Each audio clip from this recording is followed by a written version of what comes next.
Maraming nagrereklamong mga magulang kasi sinasabi nila, ang problema talaga daw ay K-12. Bumaba na po yung reputasyon natin sa mundo. It's not enough. Alam niyo ba na 20% lang ng 100% ang nakakagraduate ng college? Second to the lowest tayo sa science, math, and reading. Susulong namin yung 2+1. Hi! Hello! Magandang araw. This is Joey Vargas, the #1 celebrity psychic in the Philippines. Ngayon po ay meron tayong mga guest, isa sa mga tumatakbong party list. Tawag sa kanila is Edu Action. Good morning. My name is Michael Ang, first nominee ng Edu Action. I'm with the Manila Times Group of Companies. Dito po ako pinanganak sa atin, pero lumaki po ako sa ibang bansa. Pero nagtrabaho rin po ako sa iba-ibang bansa sa Asia at sa Europe. Yung father ko po yung nagbuo sa aming tatlo para po dito sa pagrepresenta ng Edu Action. This is Aldrin A. Darilag. Ako po yung pangatlong nominee sa Edu Action. Ako po ay dating komisyonado ng Komisyon sa Lalong Mataas na Edukasyon or CHED. Marami po akong programa na nailunsad nung ako ay commissioner patungkol sa teacher education program sa pagpapaunlad ng kalidad ng edukasyon at ang edukasyon na abot ng lahat. Good morning, ako si Attorney Chris Gargantial. Ako naman ay isang practicing attorney. Mga 20 years na po akong nagpa-practice. Ako po ay isang partner sa Gargantial, Ilagan, and Atanante. At the same time, nagtuturo din po ako sa College of Law ng Pamantasan ng Lungsod ng Maynila at saka ng UST Faculty of Civil Law. Ako rin ay isang lecturer ng Mandatory Continuing Legal Education for Lawyers. Ako, gusto ko yung tandem nila, yung team. Napaka-high profile ng mga background. May lawyer, may commissioner, and then, di ba? Ano ang party list? Party list organization, sila ay yung mga magiging representante sa Kongreso na sila ay kumakatawan sa iba't ibang mga marginalized sectors or iba-ibang mga interest. Ang sa amin, ang kinakatawan ho namin ay edukasyon. Out of the 156 party list organizations, there are only 63 seats in Congress. Ngayon, doon sa 156 ho na yun, yung Edu Action ay nag-iisa lamang na genuine na advocates para sa edukasyon. Ang sa aming tatlo, although we introduced ourselves earlier, we came from different backgrounds. Ang requirement kasi ng batas ay yung magiging nominees ng party list, they have their proven track record. So kung kami Edu Action ang pangalan namin, we have our respective track records when it comes to education. Si Michael, kaya siya, apart from being an honorary consul, si Michael ay isa sa mga direktor ng Manila Times College of Subic, isang paaralan. So siya ay eksperto pagdating sa economics at saka pagdating sa pagpapatakbo ng mga eskwelahan. Si Dr. Aldrin Darilag naman ay nanilbihan bilang isang commissioner ng CHED, so Commission on Higher Education. Pero prior to that, matagal na siyang nagtuturo sa college at saka sa graduate school. Ako naman, pinakilala ko yung sarili ko as a lawyer, turo ko sa College of Law. Pero as early as 2003, so more than 20 years na rin po ako nagtuturo sa college and sa law school. So lahat kami, we have our own respective backgrounds pagdating sa education. Ang party list po, as we said earlier, pangalan po ay Edu Action. Ang layunin po nito ay i-push ang education reform. Kasi po nung dating panahon, nung lumalaki po kami, Pilipinas po ang isa sa mga may pinakamalakas na reputasyon pagdating sa edukasyon sa mundo.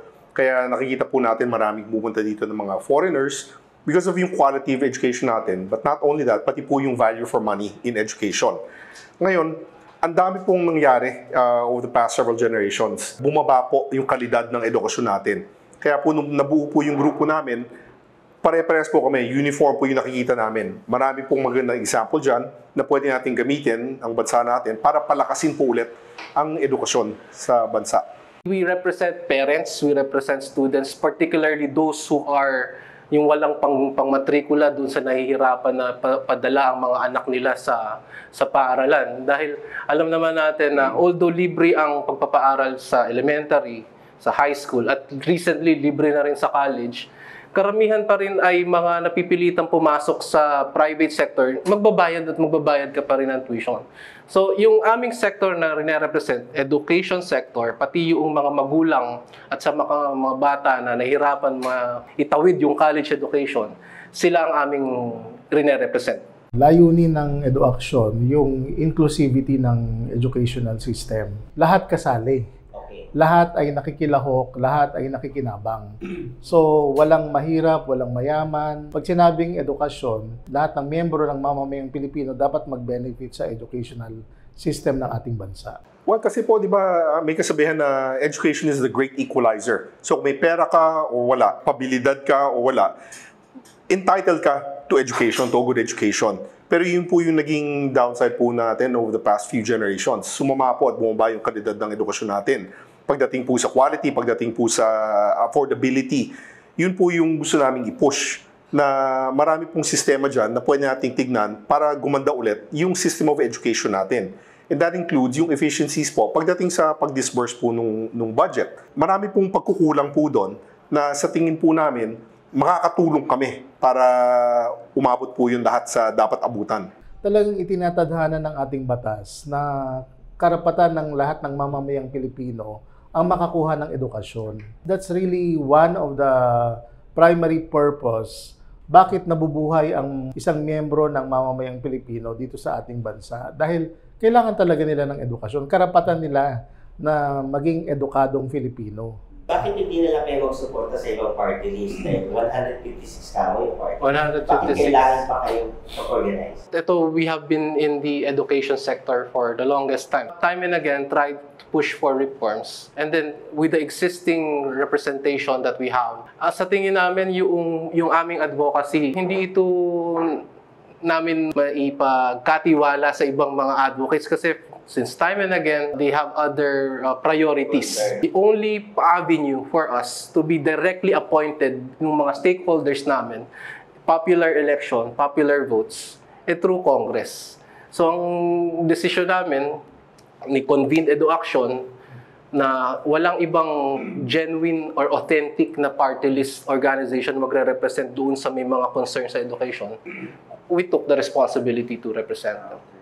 Kasunod yan, kailan nabuo yung EduAction at kailan kayo nag-assembly? While the organization was formed formally in 2023, matagal na po kaming advocates for education. So ako, 20 years na po ako nagtuturo sa college and law school.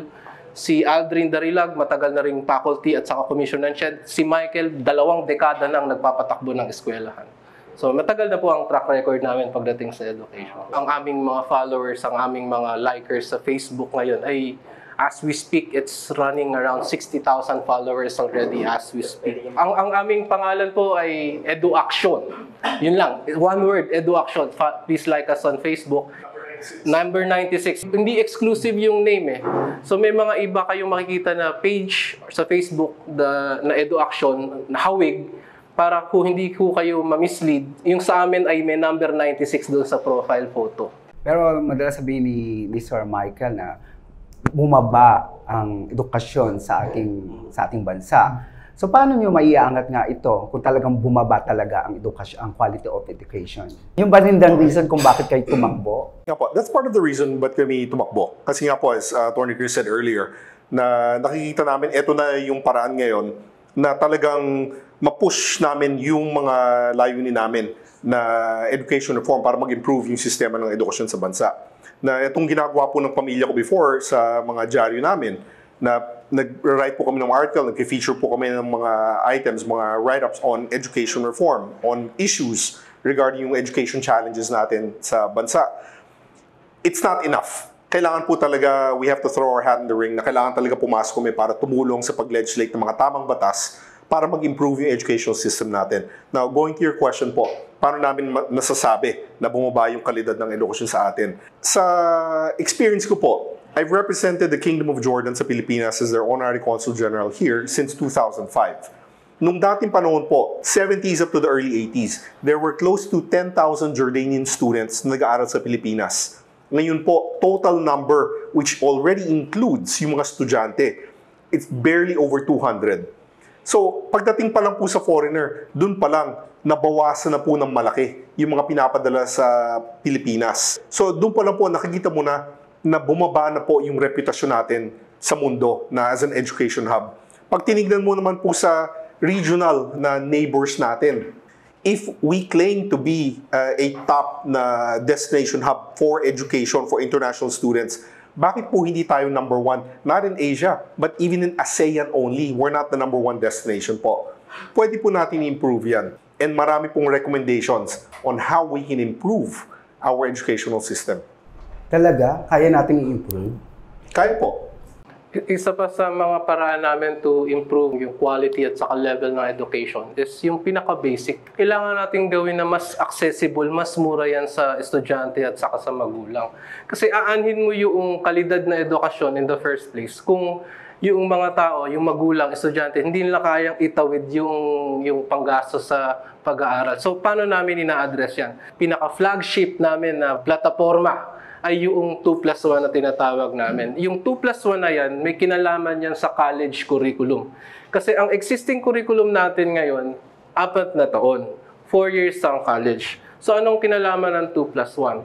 Sa 2+1, tatanggalin natin yung mga general education at mga minor subjects na nakuha na nung mga bata nung senior high. Ano example? Filipino, English, Math, History, Rizal.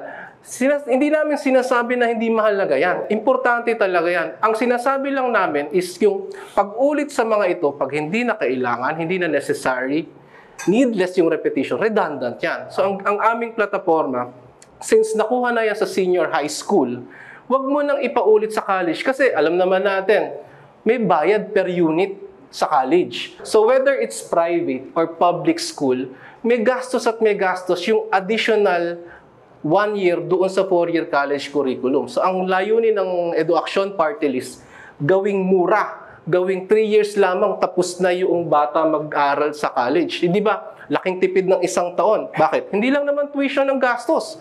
Pamasahe, baon, sapatos, uniforme, libro, laptop. Malaking tipid yung 1 year. Malaking tipid. At hindi lang yon.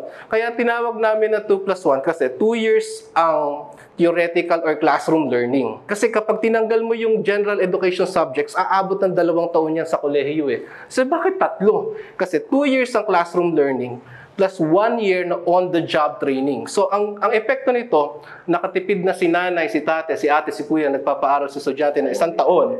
Meron pang tsansa na yung estudyante makatulong kahit paano sa nanay, sa tatay as early as 3rd year dahil mag-OJT siya.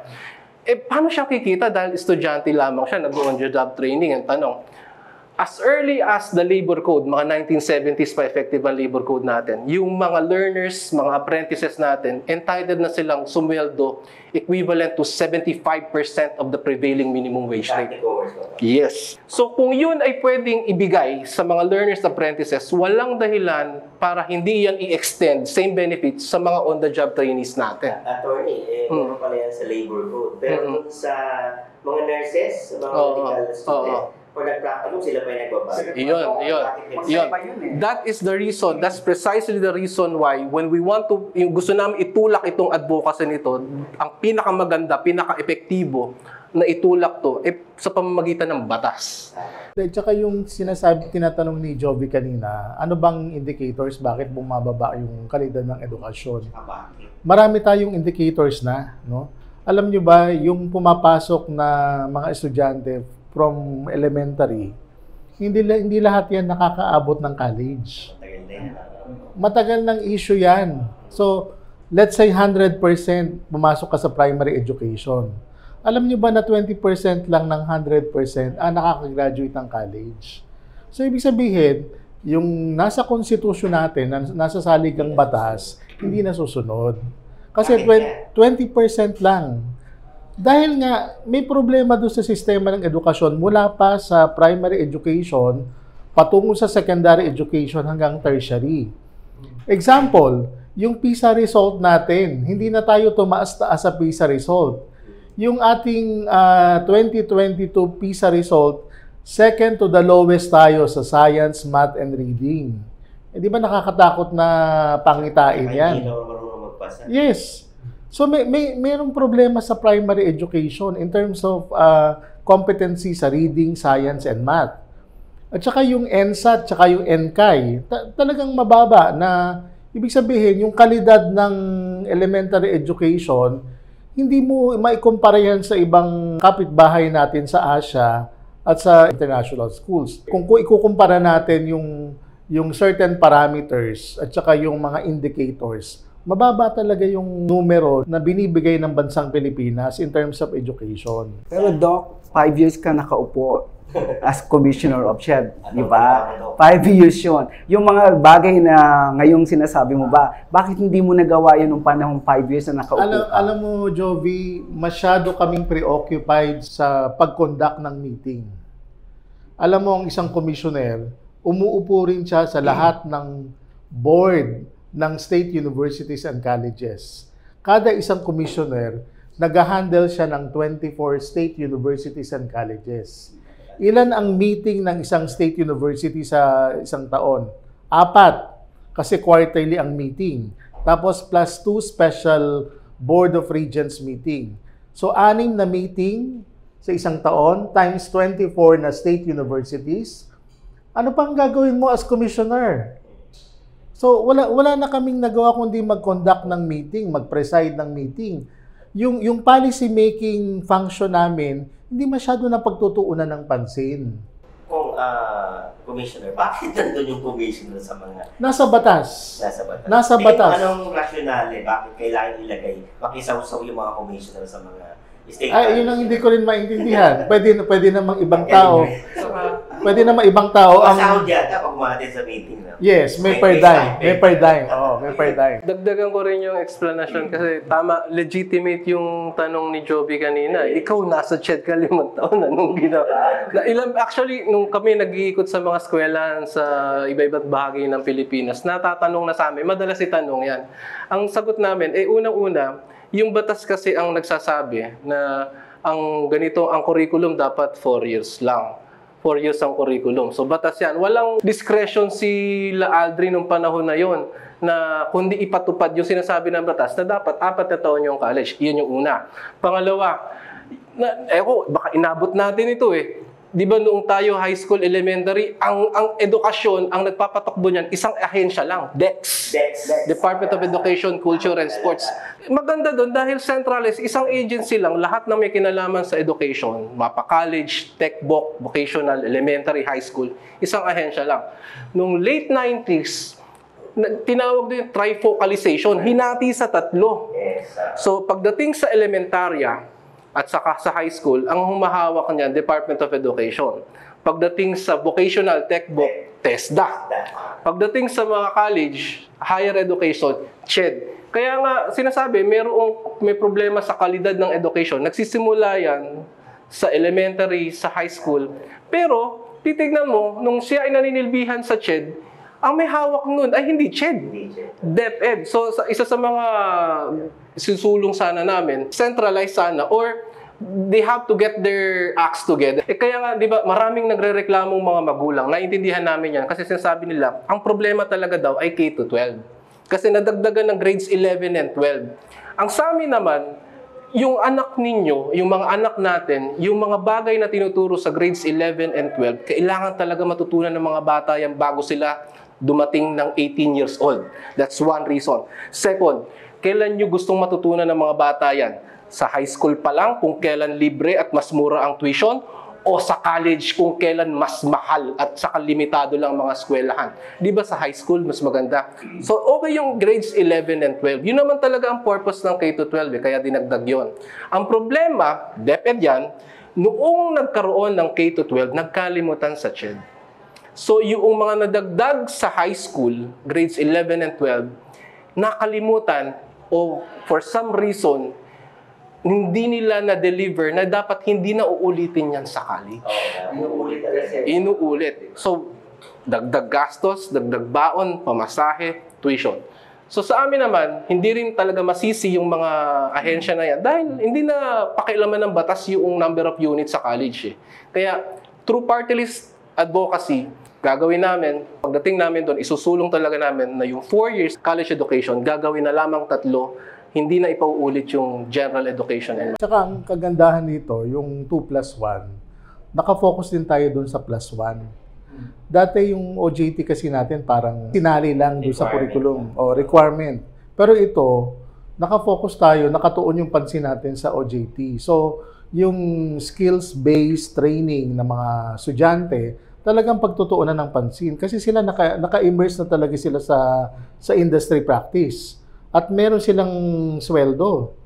Kasi pag may sweldo, binibigyan mo ng certain degree of responsibility yung mga bata. Nararamdaman na nila na meron silang pananagutan sa ginagawa nila. Naniniwala kami, ang pinaka-effective na teacher ay experience. So after mong matuto sa loob ng classroom ng 2 taon sa college, para ma-semento lalo o para mapaigting lalo yung natutunan mo, i-practice mo sa OJT ng 1 year yan. So, what about yung budget? Ay, yun nga, yung commercialized education, yung pagpasok ng... Well, pero yung normal po na support dapat, di ba, is more support sa public school. Ang problema, hindi naman po naka-align in terms of ano naman yung ginagawa ng support para sa private school. So nakakawawa yung private school. Let's face reality, not every family can afford to send their children to private school. Dahil limited po yung mga public institutions natin, ang normal spillover po niya, dapat pupunta talaga sa private. Pero marami po kami nakausap na sa pag-iikot po namin sa probinsya. Mga families po, mga estudyante mismo na because of lack of choices para sa public institution, napipilitan po sila pumunta sa private school. So ngayon, it goes back to the heart of the problem, yung affordability. Meron naman pong binibigay na funding ng government para sa private school and public school, pero napakaliit po. At kulang po yung umaabot talaga. And palaging delayed yung pagbigay. Marami po ako sa experience ko po na nakatira po ako sa Hong Kong and then sa Italy, na ang trabaho ko po was to deal with the OFW communities. Ang dami pong story na sinasabi po sa akin ng mga ka-interact ko na nagpapadala sila ng pera pero kadalasan kulang pa.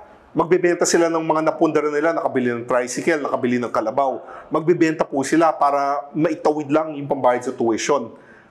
Meron pong mga paraan naman para pag-aralan po natin, tama ba yung mga umaabot na pera para sa edukasyon? And sa tingin po namin, kadalasan hindi po. Pero kaya ba talaga yung budget na mabigyan ng budget ang education? Actually, Kung the current management ng kung budget, titignan mo yung budget ng Pilipinas sa buong Asia, tayo ang pinakamababa. mababa pa rin. Isa sa pinakamababa ang Pilipinas sa buong Asia in terms of education budget. Kung gusto natin talaga na mag-improve yung quality ng education, number 1 is gawin nating accessible at saka hindi pabigat sa magulang yung pagpapatapos sa bata sa kolehiyo. So 2+1. Pangalawa, yung sinabi namin kanina na yung ratio ng teacher sa student na 1:60 to 70, adverse epekto niyan sa quality ng education. So paano mong susolusyonan yon? Build more classrooms. Kasi more classrooms ay equivalent niyan ay more teachers, mas marami ang magtuturo, mas konting bata ang kailangan i-handle bawat isang maestra. Pag quality yung education sa elementary, sa high school, mas lalo nating ma-realize na yung general education subjects or minor subjects na tinuro sa senior high, talagang hindi na kailangan pang ulitin sa college. Ang pinakamuka ng aming plataforma, 2+1, pero kung titignan mo ang macro effects niyan, kasama dyan ang elementary at saka high school. Kasi magtatanggal ka na ng redundant general education sa college, pero syempre, sinabi namin kanina, mahalaga pa rin yan eh. Kailangan siguraduhin namin, sa baba pa lang, sa elementary at saka sa high school pa lang, quality na yung pag-aaral, pagtuturo sa kanila. Meron akong tanong magagaling sa isang guro. No? Ang problem kasi, sabi niya, Joby, we cannot achieve the quality of education sa panahon ngayon. Unang-una, ang daming ng problema. No? Pati sa mga guro, kagaya namin, sa mga estudyante, sa mga rooms. No? And then, mas gusto ko pa ang anak ko mag-aral sa private kaysa sa public. Kasi yung natutunan ng maayos marunong mag-English. Pero pagdating sa public, kasi mo magkaiba ang bata.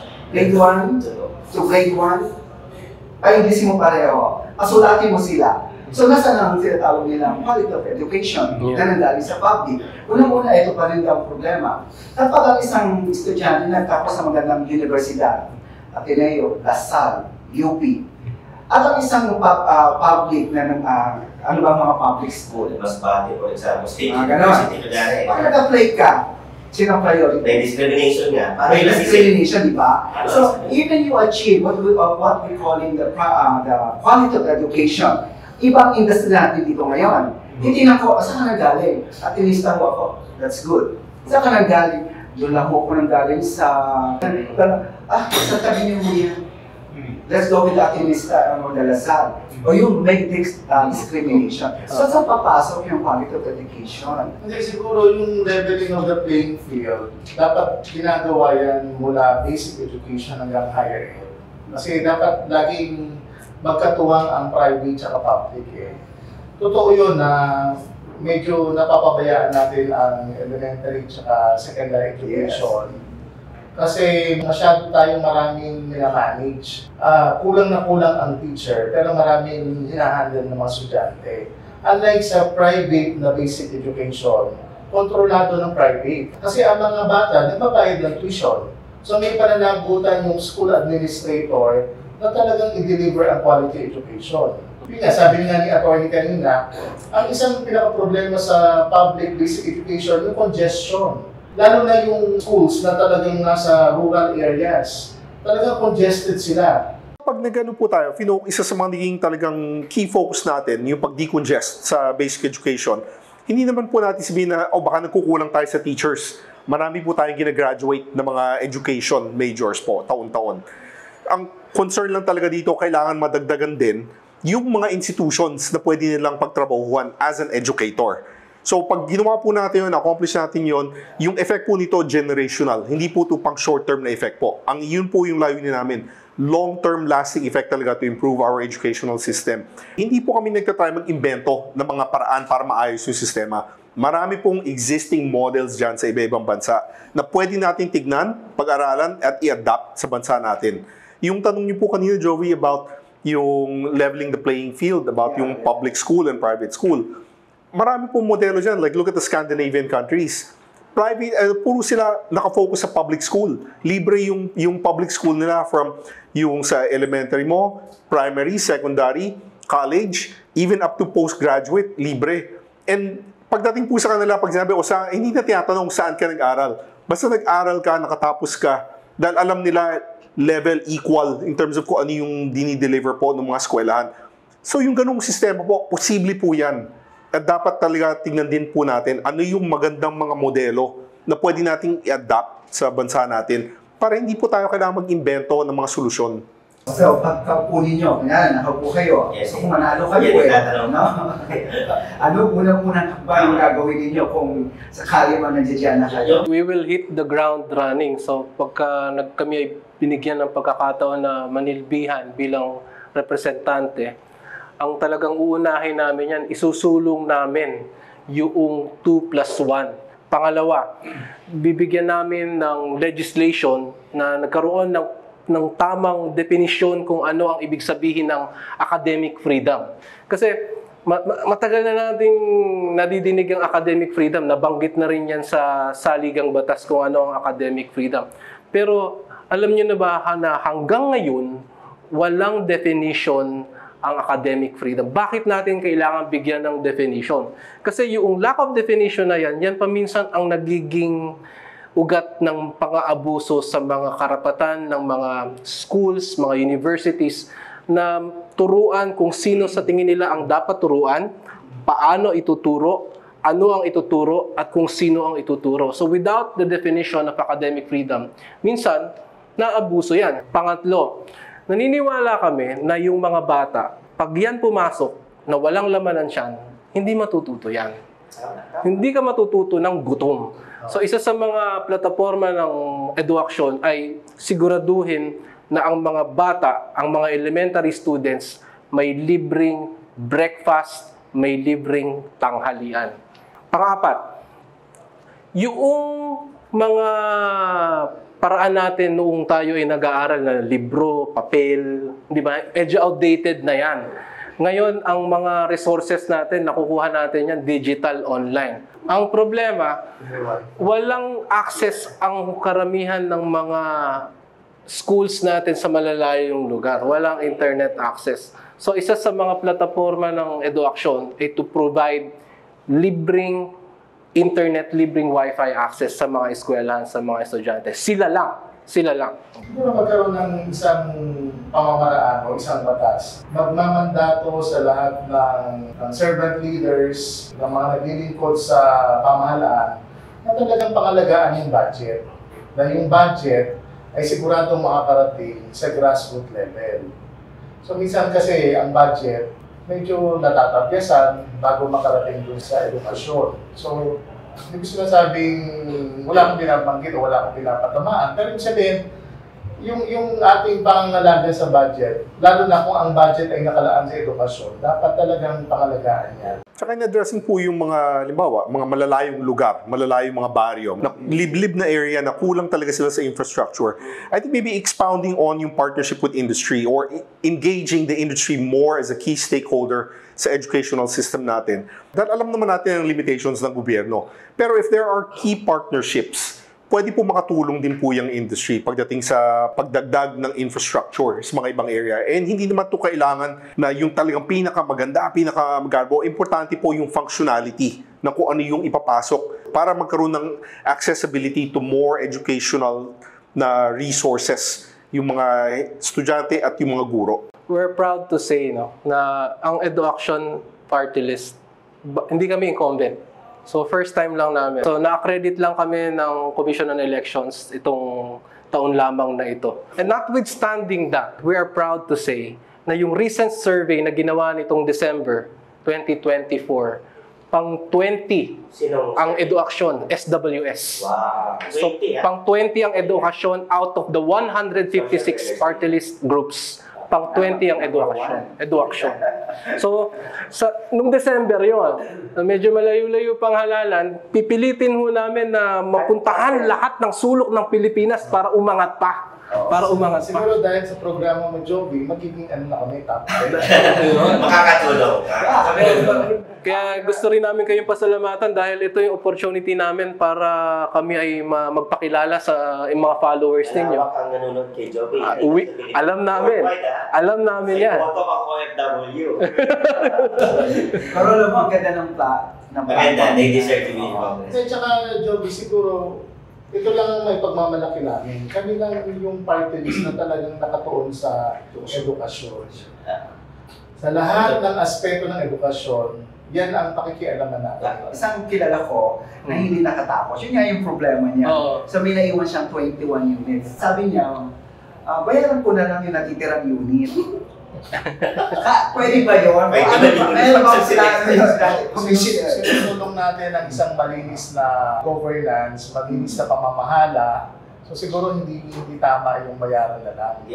Kasi hindi lahat ng bagay dito sa mundo nababayaran ng salapi. Kunwari kami ay manalo at kami ay pinalad sa Kongreso, kung kami mismo ay hindi nagtataguyod ng isang malinis na pamamahala, ano pang aasahan ng ating mga ordinaryong mamamayan Pilipino? This is a walk the talk thing. Sa amin magsimula ang magandang pamamahala. We lead by example. Yes. Kami sana ay maging modelo ng isang magandang pamamahala sa ating gobyerno. I'm sure naman po na yung ganyan pong type na tao na may kapabilidad na magbayad, I'm sure sa pinagdaanan po niyang tao na yan, marami siyang pwedeng i-contribute sa community. Depending on the educational institution, baka pwedeng mag-lecture siya, katumbas po nung pwede niya na dapat na pagdadaanan in terms of completing the 21 hours. Parang i-offset po. Ganyang tao po, I'm sure maraming may i-contribute po yan sa mga estudyante at sa kabataan. Baka naman mas maging worth it for that person na instead of bayaran, mag-contribute siya at ma-share niya yung experiences niya at may ibang ma-inspire, matutunan po yung mga estudyante pati yung mga faculty sa ganyang type ng exchange. Masakit yun sa karamihan sa atin dahil yung iba salat sa salapi, salat sa pera, hindi nila matapos yung pag-aaral nila. Samantalang siya, porque well-funded, may resources siya, dadaanin na lang niya sa pera. Hindi magandang halimbawa naman yun. Pero may isang pangyayari, newscaster, saka isang, siguro naalala mo yun, isang newscaster, tapos isang sobrang sikat na... Nako, sino yun? Sino yun? Pinanong siya isang newscaster, ano ba natapos niyo? Dahil atatakbo kayo. Pinanong yung tanong, bakit? Ikaw, anong natapos mo? College degree ako, tapos ako. Magkano pinikita mo? Diba? Ang sagot naman itong sikat na sikat, niya, ako, bilyonaryo na ako. Pwede kitang bilhin. Ang narating ko ay higit pa sa narating mo. Paano yun? Pero kung yung may mga mapalad na nagkaroon ng mga swerte, mapalad sa buhay, good for them. Pero yung kagaya ng karamihan sa atin na talagang ang pwede lang ipamana ng magulang, ang kanilang chance lang sa buhay ay matapos ang pag-aaral para, sinabi nga ni Mike, it's the great equalizer. Bigay natin, tuunan natin ng pansin talaga ang edukasyon. Tsaka siguro yung ganyang sitwasyon, I think that's 1 in a million. Yes. Hindi lahat ng tao dito sa bansang Pilipinas nakakaranas ng ganyang swerte. Pero kami kasi, tutulong kami sa mga ordinaryong mamamayan na merong ordinaryong pagsubok, araw-araw na pagsubok sa buhay para itaguyod ang kanilang pamilya. Hindi kami dun sa something that is very spectacular. Siguro yung binanggit mo, Jovi, that's 1 in a million case. Siyempre, pag may nakaharap ka, tapos sasabihin sa'yo, eto na yung narating ko, ganito kalalim yung bulsa ko. Yung tanong niyo po kanina, na ano yung model na gusto natin ng mga graduate ng mga Filipino? Educated, but with integrity. So, ano mapapayo sa mga kabataan ngayon? Nothing worthwhile in life is easy. Dapat po talaga pagdaanan natin yung mga kailangan nating pagdaanan. Pag pinagpawisan po natin yan, pinaghirapan natin, mas iba yung pakiramdam natin mas sulit po yun Pero pagdating po sa edukasyon, may kakampi po kayo at tutulungan namin kayo para ma-accomplish ko yung gusto nyo ma-accomplish by going through the proper path in education. Last na lang, sa mga voters, anong mga pwede nyo maipayo? Sa boboto na yung halalan, maging proactive, maging mapanuri, sundin ang ating konsyensya. Kung na binubulong ng ating puso at isipan, siguro yun ang ating piliin ngayong darating na eleksyon. Kasi ito lang yung kapangyarihan ng bawat mamamayang Pilipino, ang karapatang bumoto. At ito yung kapangyarihan na dapat natin isagawa ngayong darating na halalan. Kasi sa atin nakasalalay ang magiging kinabukasan ng ating bayan. Ngayon po may kakampi na kayo pagdating sa edukasyon. And pag sinabi natin edukasyon, lahat po tayo dumadaan dyan. And kami po ay kakampi ninyo. Tutulungan po namin kayo at sana po matulungan din niyo po kami para ma-improve po natin ang education system ng bansa natin at mag-improve po yung quality of life po ng lahat ng kababayan natin. Kami ang kakampi ng magulang at estudyante pagdating sa pagpapaaral. Kaya namin ipangako sa mga magulang at estudyante, pag kami ay pinalad, hindi kayo magsisisi. Ano ang assurance namin na hindi kayo magbabago pag-focus? Kasi karamihan ng mga politiko, ganyan ang mga sinasabi. Tapos pagdating sa pagkaupo na, bigla na silang nagbago. We encourage everyone, kahit si Joby, na sana hindi ito yung huling pag-uusap, pagkikita natin. So habang kung saan man kami mapadpad, swertihin man kami mapunta doon sa Kongreso, huwag niyo ho kaming kalilimutan, palagi niyo ho kaming babantayan. Salamat sa Edukasyon Party List. At kailangan natin talaga sila sa panahon ngayon. Sana ang mga kabataan o mga voters talaga piliin, maging vigilant, maging matalino. Sana hindi tayo, dahil lang sikat ang isang tao, nag-influensya lang mo kayo ng mga sikat o mga kakilala ninyo. Wag, isipin ninyo ang magiging kalagayan ng buhay ng mga anak ninyo kasi yung taong ilalagay nyo ang kinabukasan din ng mga anak ninyo. Eduaksyon, number 96 sa balota. From libro to trabaho. 3 taon lang, graduate ka na.